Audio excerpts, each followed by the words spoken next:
Funny, isn't it? Get to my age and I've read the Bible so many times, and yet I read a passage as I did a week or two ago, and the story which I've probably skimmed over 100 times spoke and revealed itself to me in a whole new way. The story of Hagar, the slave girl. This is the first time in the Bible that a well is mentioned. And wells are very significant in the Bible. They are a symbol of the spiritual life. And you think about that because they are the places where the village gathers.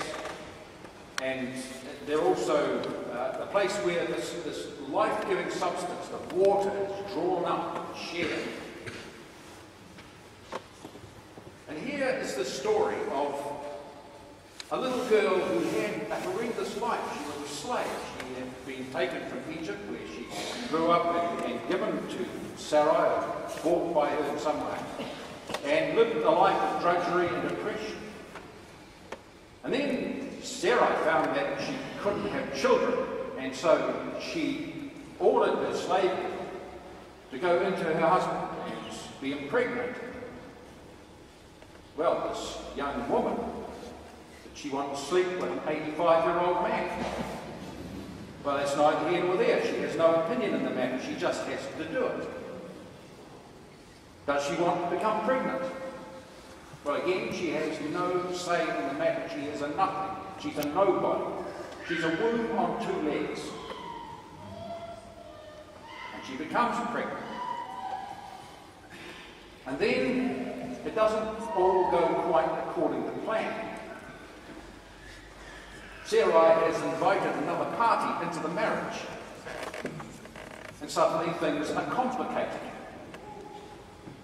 And with this complication, there is a rich woman facing off against the poor woman. Who's going to come off second best? I'll give you 3 guesses. And so Sarai finds herself, this nobody with a belly full of baby, wandering off into goodness knows where to do goodness knows what, and in the middle of the desert she has a spiritual experience. God comes to her, and he comes to her at a well, and she calls the well Beer the High Roy, the well of the living one who sees me. And what an astonishing name. I've been thinking of that name for some weeks now. The well of the living one who sees me. Now we all know in our ordinary human interaction what an astonishing thing it is when somebody sees you. Now I don't mean just looks at you, but sees you, sees who you really are, and lets you know that they see who you really are. When we are beheld by another, when we are deeply known by another, it's a transforming experience. We all know this. You've all experienced this at some stage. But what this little story tells us is something else. That at the heart of our faith, there is the spiritual experience of being seen.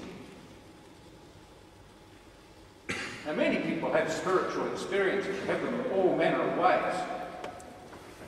You sit on a little stool in the corner of your study for long enough and sort of a peace comes upon you. I suppose that's a spiritual experience. You take off your skis at the top T-bar and walk to the top of the mountain. And there on 3 sides of you are the Southern Alps stretching out clad in deep snow as far as you can see, and before you is the Canterbury Plains, and everything is huge and silent, and it's a spiritual experience. You consider the way an atom is made, or the way a star is made, or how many stars they are, or how big they are, and your mind goes into a knot, and it's a spiritual experience. Now, all over the world, people have experiences like that. But we claim something else. That sometimes is part of one of those other more universal experiences. There's the experience that the heart of all things that are looks back at us and knows us. The well of the living one who sees me. We encounter what is at the heart of reality. And as Martin Buber says, it's not an it, it's thou. There is relationship. Here is the heart of our faith. Relationship with all that is most true and most just, with all that is most real. And this relationship is with person, not with thing.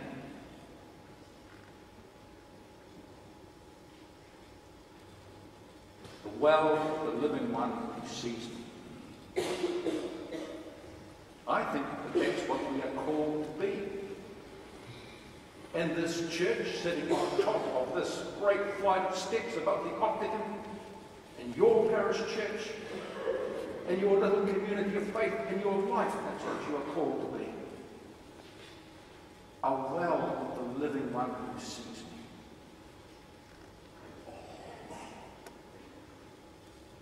This morning's gospel lays a heavy commandment on us. You are to love one another as I have loved you. Well, that sounds all well and good until you try and do it. So, what is love? What is this that we're being asked? Well, for a long time now, I've greatly appreciated Scott Peck's definition of love. He says that love is the willingness to extend yourself for the good of another. The willingness to extend yourself for the good of another. And we again know when that happens to us, and we know that it doesn't. We've been a diocese now for 150 years. For about a quarter of that time, I have been a parish priest. Not in this diocese, but in 3 dioceses. And I think that in all that time, the overwhelming majority of pastoral issues that have come to me have been about love. I don't know that I love her anymore. I think he loves somebody else. My father never told me that he loved me. I don't know whether she loves me or not. How do I find love? We know when we're loved. And we also know when we're not. How do I know that she loves me? Well, she will be extending herself for my good. And if she's not doing that, then probably she doesn't love me. We know when we're loved. And we know when we're not. Now remember that it's important. Because when we are called as churches and as individuals to be wells of the living one who sees us, we have to think, how are we going to do that? And the answer is by following the command of Jesus and loving people, extending ourselves for their good. We think of another well in John's account of the life of Jesus, when he pulled into a Samaritan village and sat by a well, and there was another nameless woman, one drawing water at the wrong time of day, no doubt because she was invisible. Nobody saw her, nobody cared for her. And Jesus saw her. Jesus beheld her. And she knew it. And in that seeing, she was healed and restored to herself and restored to the other people of her village and restored to God. The way we share Christ's command to love is firstly by seeing each other in our churches, by seeing the people amongst whom we live. And in that seeing, we bring healing and life and restoration. Now, just as people look at their own relationships and say, does he love me? So people look at us, and what do they see? Do they see our love for one another? Do their encounters with us convince them that this is a well of the living one who sees me? We have been here as a diocese for a very long time. The pessimist in me says, we may not be here for much longer. But there is one thing that will ensure that we are here. And only one thing.